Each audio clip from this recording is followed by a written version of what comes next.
Pajot. Bonjour, M. Guy Ménard. Ça va bien, Pierre? J'aimerais ça pouvoir me lever plus tard. Et je suis quelqu'un en retraité qui, normalement, se lève pas du tout de bonne heure. C'est bon, Pierre. Mais puisque j'avais une tâche à accomplir avec toi, mon cher Guy, je suis présent. Et ça m'intéressait aussi de m'intéresser à Frantz Fanon. Effectivement. Qui a marqué mon adolescence. Exactement. Et nous sommes avec Jean-Claude Barny. Bonjour, M. Barny. Bonjour à tous. Bonjour. Jean-Claude, il faut l'appeler Jean-Claude. Jean-Claude. Pas Jean-Claude Barny, là. C'est Jean-Claude Barny. Bon. Merci, Pierre. Pierre, t'es vraiment de bonne humeur le matin, toi. Bon, c'est notre grognon. C'est le grognon. Je sais pas si vous en connaissez aussi des grognons. Non, pas si vigoureux. Mais on va Pierre, inventer un autre mot. Invente-en un. Là. Et pourquoi? Pourquoi Fanon? Ouais. Nous, on aime beaucoup parce qu'on a un certain âge, on a connu Fanon et on sait à quel point ses œuvres ont eu un impact au Québec, parce qu'on a parlé beaucoup de décolonisation au Québec. Ouais. J'ai l'impression qu'il était un peu oublié avec les années. Pourquoi avoir décidé de consacrer une œuvre à Fanon? Ben, je pense qu'il y a plusieurs propositions dans ce projet. La première, c'est comme tu l'as dit, c'était aussi un personnage qui a été disqualifié, oublié. Et aussi, il y a aussi une transmission des parents. Et les deux combinés fait qu'un réalisateur comme moi a besoin aussi de faire perdurer sa parole. Et quand j'ai compris que Fanon était aussi une vraie solution pour garder en tout cas la mémoire vive et les combats toujours en action, ben, je me suis dit pourquoi pas un film sur lui. Et moi je suis d'origine guadeloupéenne, donc je suis de la même communauté antillaise que Fanon, qui lui est martiniquais. Oui, martiniquais. Et chez nous, c'est comme quelqu'un qui est resté très fort ancré, en tout cas dans la pensée. Et je pense que moi aussi, en ayant vécu pendant très longtemps en France, et j'ai eu besoin à un moment de me retrouver dans ses œuvres, en l'occurrence dans Poudre Masque Blanc, que j'ai lu, je devais avoir 17 ans. Et c'est un livre qui m'a vraiment frappé intellectuellement et puis aussi qui m'a donné en tout cas une conscience très tôt. Oui, c'est un éveilleur de conscience. C'était ça que ça a eu comme effet pour moi. On parlait souvent aussi au Québec de colonialisme. Guy, il nous a appris qu'on avait d'abord été colonisé par les Français, ensuite par les Britanniques, et on a terminé avec les Américains. 3 étages, c'est tout un gâteau, ça. 3 étages de colonialisme. Mais c'était pas les mêmes problématiques, mais il y avait des points communs. Et c'est pour ça qu'en lisant Fanon, ça nous rejoignait à notre façon. Bien sûr. Non, c'est fort ce que vous dites, parce qu'en fin de compte, c'est vrai que quand on pense au colonialisme, on pense toujours au peuple primaire autochtone d'Afrique ou des Antilles, mais aussi il y a des endroits comme tu as cité qui ont vécu le colonialisme. Donc c'est là où Fanon, je pense, est un veilleur de conscience sur l'être humain et non pas en catégorisant les gens par leurs origines ou leur couleur de peau. C'est très bien. Dans votre film, c'est un film où vous devez faire des choix. Et vous débutez en 1953, au moment où il devient médecin-chef dans l'hôpital psychiatrique de Blida. Ouais. Pourquoi? Parce qu'il y avait eu la période avant 53, et entre autres, c'est là qu'il rédige Peau noire, masque blanc, alors que la période de 53, c'est beaucoup plus les données de la Terre. Pourquoi s'être intéressé principalement à cette période-là? Souvent, quand je parlais autour de moi de Fanon, il y avait tellement de gens qui avaient une particularité et qui segmentaient un peu son parcours parce qu'il est tellement riche, tellement présent et tellement puissant. Et chacun parlait de Fanon, mais avec vraiment beaucoup de catégorisation. C'est-à-dire le Fanon de la Seconde Guerre mondiale, le Fanon de Tosquel, le Fanon de l'Algérie et le Fanon écrivain. Et je me disais que si moi je vais faire un film, il ne faut pas que j'essaie de tout faire, sinon on va... On va se perdre. Ça va donner une taille. Je vais me perdre. Parce que c'est quelqu'un qui est tellement puissant, il peut nous perdre. S'il ne fait pas attention à Fanon, il vous avale et il vous carbonise, quoi. Non, je me suis dit, je vais prendre une période bien précise, qui est à la fois pour moi très cinématographique, et qui va permettre aussi d'élargir aussi les gens qui ne connaissent pas Fanon, mais qui connaissent la guerre d'Algérie, leur lutte pour l'indépendance. Et donc, j'ai pris vraiment cette partie-là, son arrivée en Algérie jusqu'à sa mort, et j'essaie de travailler vraiment, ce que tu as dit tout à l'heure, sur la médecine, sur la psychiatrie.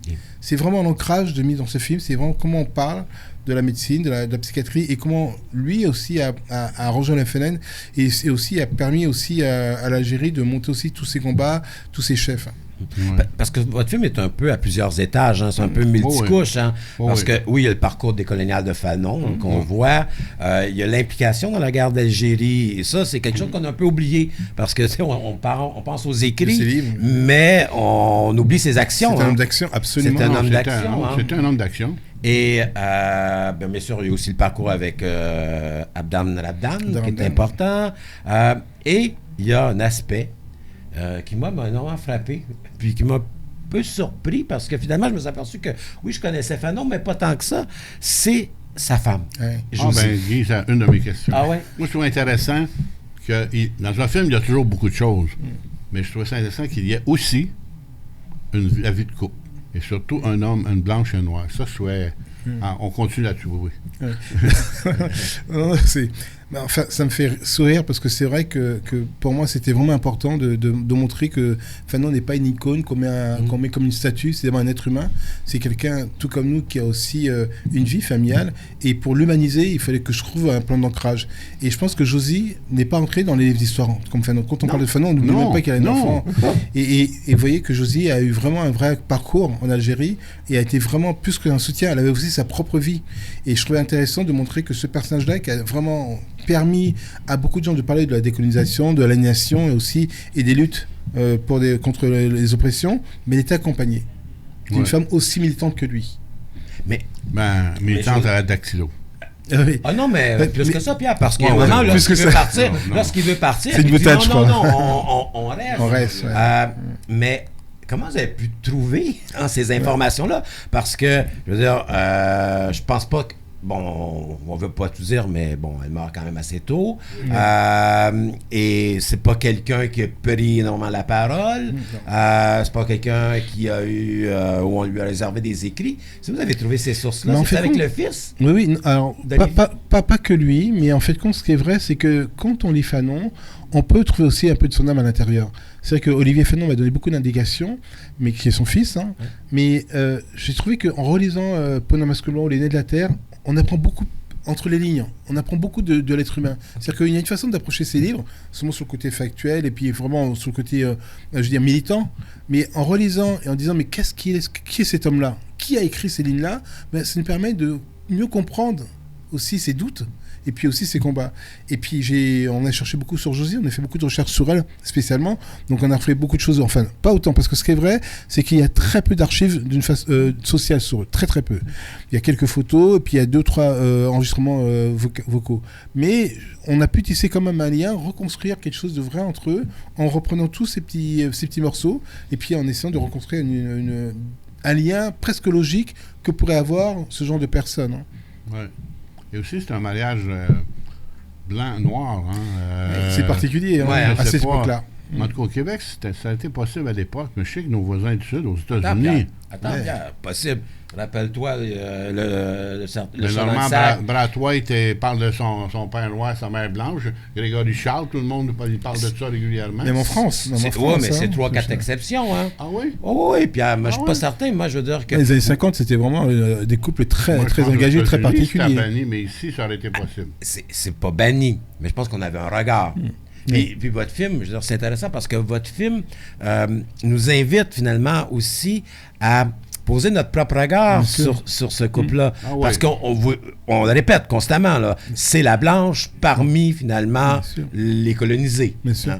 Non, mais c'est clair que sur ce film-là, évidemment, j'essaie pas vraiment de m'attarder sur parce que j'essaie de rentrer dans la parole de Fanon. Donc lui, il regarde la personne en tant qu'être humain, et non pas en tant que couleur. Mais ce qui m'intéresse aussi, c'est vraiment de voir à l'époque, parce que c'est vraiment un film d'époque qui restitue vraiment la temporalité, c'est de voir de la façon dont eux évoluaient. C'est changer le regard. C'est pas, vous savez, on fait des films des fois en disant où est le point de vue. Le point de vue, c'est l'autre qui regarde l'autre. Mais là, nous, on regarde le spectateur. C'est vraiment pendant 2h13, vous êtes dans une salle de cinéma, et il y a une sorte d'inoptisation sur ce que vous êtes vous. Fanon, c'est un psychiatre. Donc lui, il peut sonder votre psyché. Et ce film, il est construit comme ça. Il sonde la psyché du spectateur pour voir jusqu'où lui est prêt à accepter ce que lui nous propose. Et parfois, il nous déstabilise, il nous remet en question. Et c'est vrai que j'essaye vraiment, à chaque fois que je travaille sur ces sujets-là, c'est ne pas mettre le spectateur dans un porte-à-faux. Je ne veux pas le mettre dans une difficulté qui pourrait, lui, rejeter ce qu'on lui propose, mais c'est trouver des points d'entrée qui fait qu'à un moment, lui, il dit, OK, dans le système où je vis, tout n'est pas bien, il y a des lois injustes, soit je les accepte, ou soit je les combats. Nous, on est là, on est toujours un peu dans le grand écart entre d'accepter les choses ou en tout cas accompagner ceux qui les combattent fortement. Et il y a quelques scènes, surtout vers la fin, parce qu'on ne peut pas tout dire, mais lorsqu'il y a le sergent... Sergent Roland. Le sergent Roland. Moi, je voulais absolument parler du sergent Roland. Ouais, moi, je trouve on dirait que le film vous a plu. Il y a plusieurs choses dans le film, mais il y a deux personnages que je voulais absolument parler avec vous. Je trouvais que c'est des façons de... Je sais pas, comme agrandir. Il y a la militante... Personnage formidable. Formidable, ce qu'elle a introduit comme élément de discussion et même de d'écart par rapport à... Et le sergent, quand même, qui en principe, c'est l'armée coloniale, c'est l'ennemi. Entre guillemets. Et l'ennemi est en traitement. Encore une fois, on n'a pas le droit de tout dire. Mais bon, je voulais vous me parler de pourquoi vous avez... C'est peut-être basé sur quelque chose de très réel, mais pourquoi vous avez introduit ce personnage du sergent de l'armée française, le sergent Roland? Ce qui est intéressant aussi pour moi, c'est de faire écho à notre aujourd'hui. C'est-à-dire que, vous savez, il y a beaucoup de gens qui, parfois, médiatiquement, sont brigadés, sont endoctrinés. Et ce pas des gens qui sont forcément racistes ou qui veulent discriminer les autres.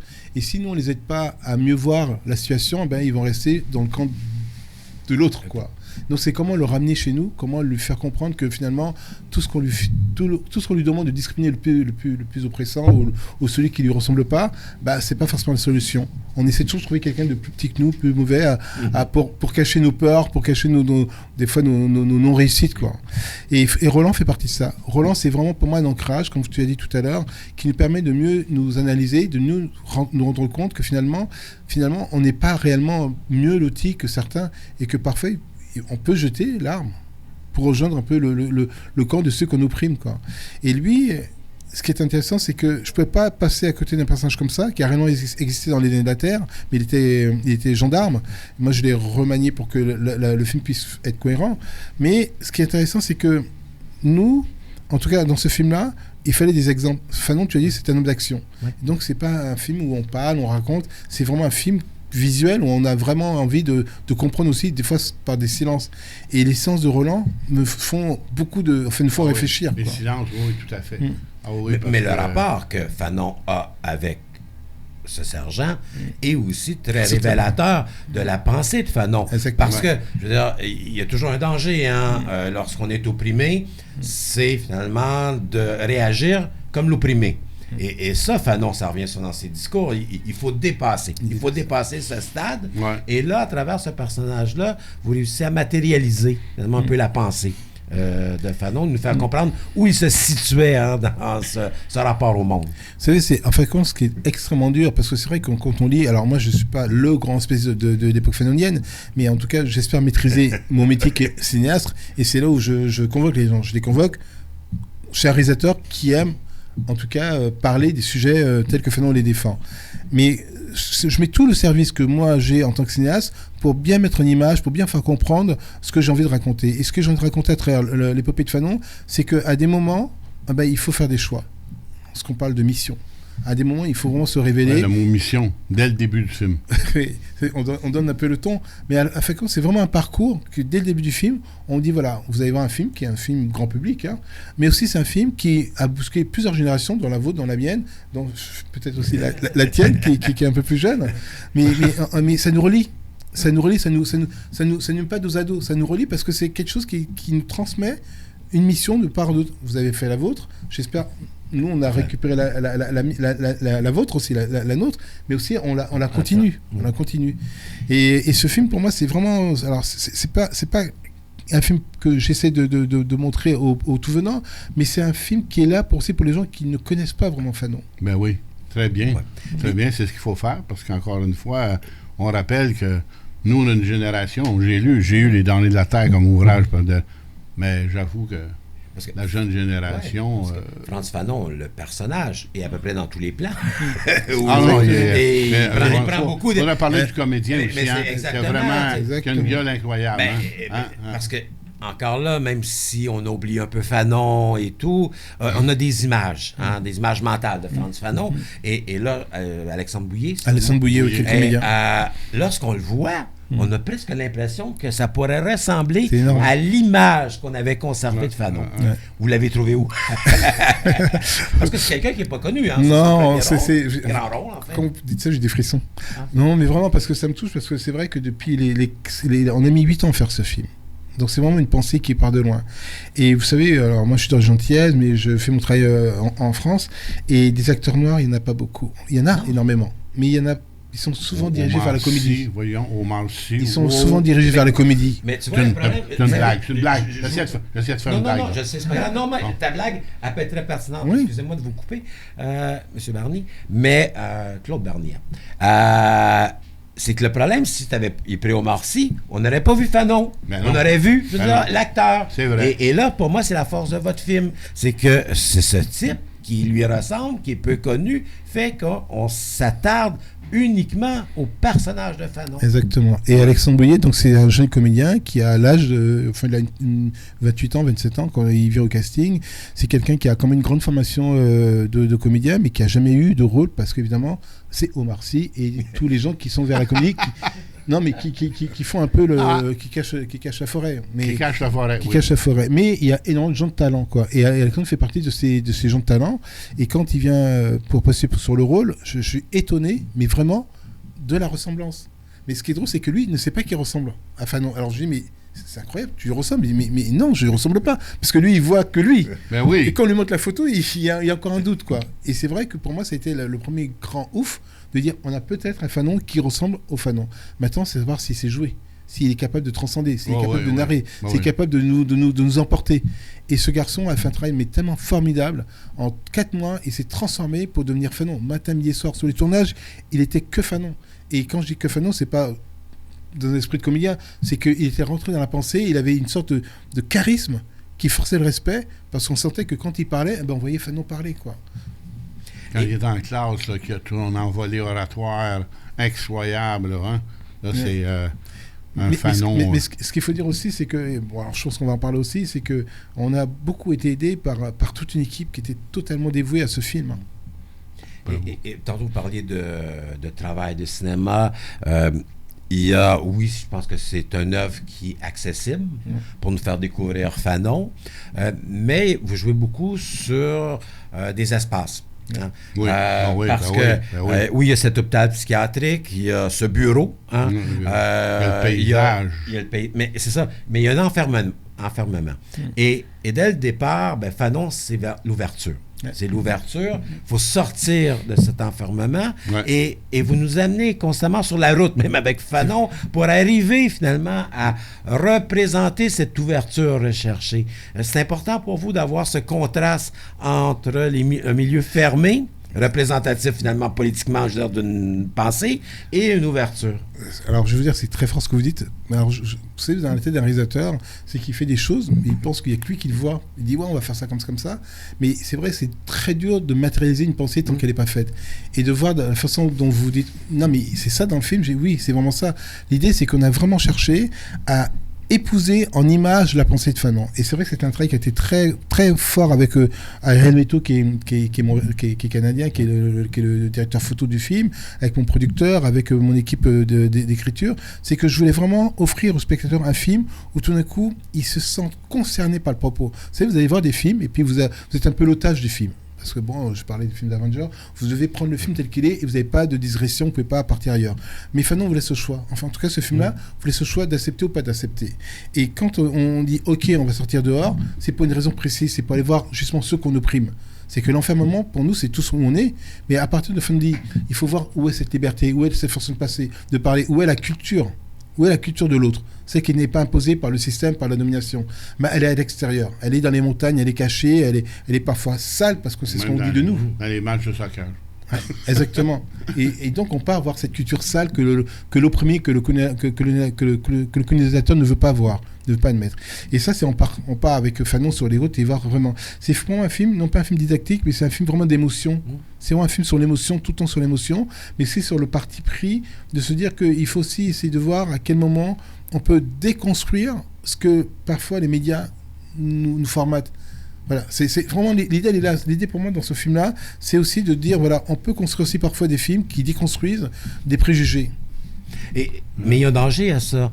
Le danger, c'est que vous tombiez dans les faits que j'appelle finalement presque subversifs de votre propos. Hein, et vous l'évitez parce que vous auriez pu, je veux dire, ériger Fanon en héros.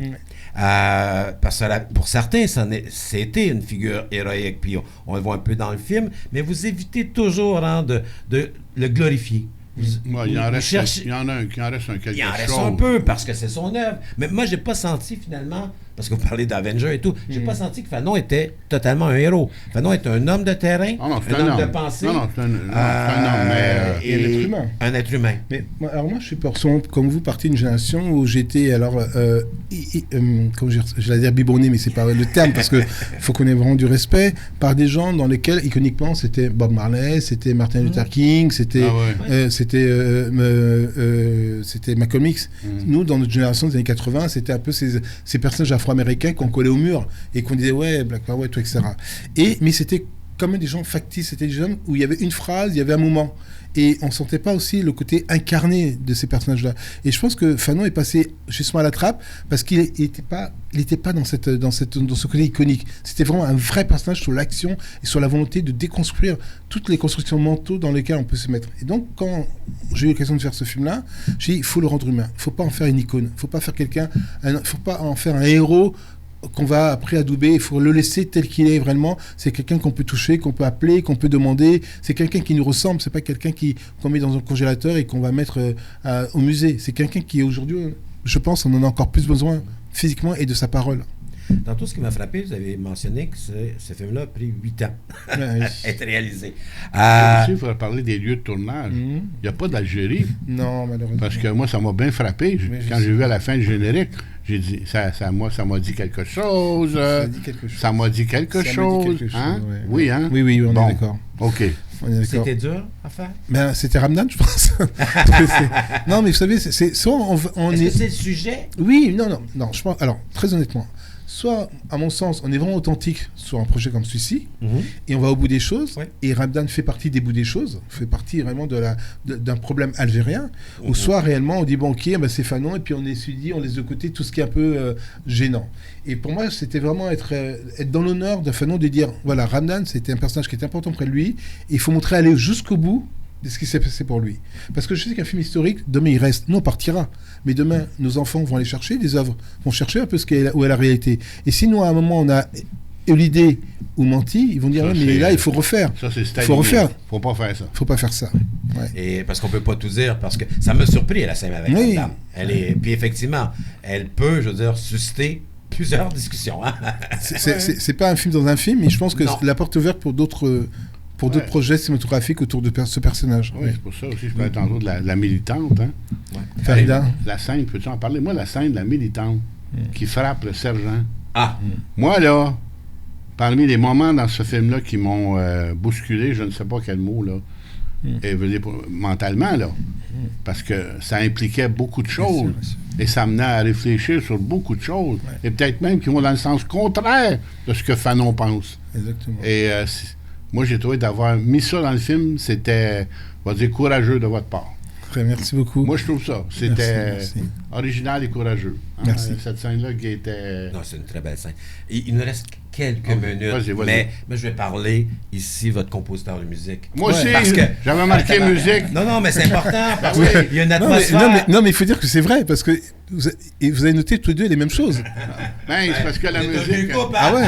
Non, mais on est deux vieux schnocks et on se comprend.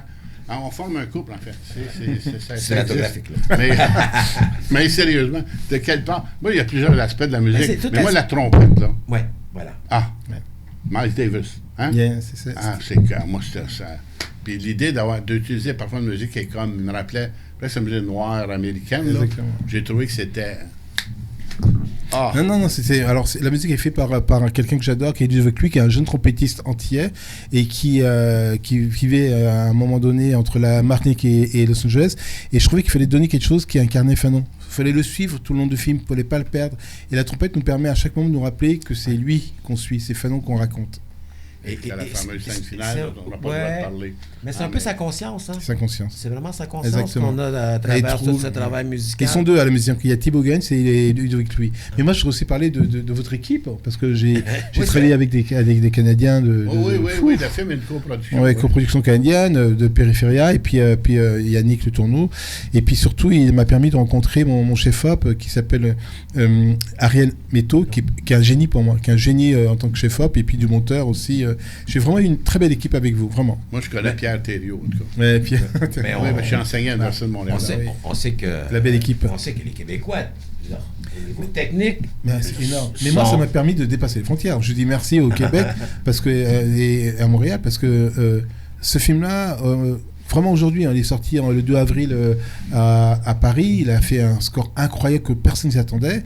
Mais surtout, c'est aujourd'hui le film le plus vu sur l'international, le film français. Ah oui. Donc au Brésil, partout, ce film-là a un voyage. Mais alors on sait que Fanon est très connu. Je ne vais pas voler sa place. Pardon, vous aviez une bonne carte. Oui, pardon. Vous avez joué. Je me tais. En jouant aux cartes, vous aviez un house. Là. Je me tais. Vous aviez un house, là. Hein? Bon.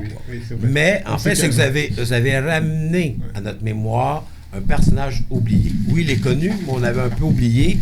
Et c'était risqué aussi. Hein, et c'était très risqué. Hein. Parce que face à des gens comme vous, non, mais je veux dire, ça passe pas, quoi. Je veux dire, si on aurait fait n'importe quoi, on nous serait tombé dessus et ça aurait été fatal. Hein, mais il faut absolument voir. Puis je parlais avec, bien sûr, Antoine, qui lui a plus de micro, parce que j'ai posé la question. Frantz Fanon, est-ce que ça te dit quelque chose pour toi? Il m'a dit, plus ou moins. Et je pense que votre film est nécessaire pour nous rappeler cette mémoire-là. Il a pris l'affiche hier dans plusieurs salles au Québec, donc vous pouvez aller voir Frantz Fanon. Plusieurs salles. Hein, je regardais, la sortie est assez importante. Donc, merci beaucoup, Jean-Claude Barny. C'est moi, merci. Et bien sûr, à la Cinémathèque, parce qu'on n'a plus de temps. Hein, donc, on se retrouve toujours 1 heure de cinéma à Radio Centre-Ville, derrière l'image. Merci, Antoine, pour nous remettre à l'ordre quand on dépasse notre temps.